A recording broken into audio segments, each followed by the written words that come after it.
पूरी दुनिया में आपने भगवान शिव को हमेशा नंदी की सवारी करते देखा होगा, लेकिन भारत में एक ऐसी जगह है जहां महादेव नंदी पर नहीं बल्कि एक मेंढक की पीठ पर सवार हैं। इतना ही नहीं, यहाँ नंदी बैठे हुए नहीं बल्कि अपने प्रभु को देखने के लिए खड़े हैं। कहते हैं इस मेंढक मंदिर में मांगी गई मुराद कभी खाली नहीं जाती। लेकिन आखिर एक राजा को मेंढक का मंदिर क्यों बनाना पड़ा?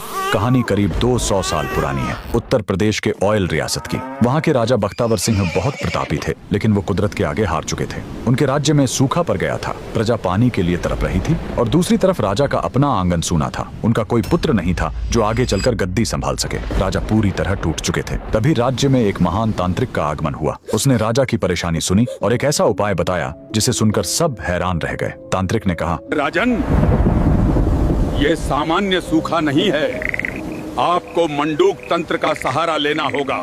मेंढक ही वो जीव है जो बादलों को बुलाता है। आपको एक ऐसा मंदिर बनवाना होगा जो मेंढक की पीठ पर टिका हो।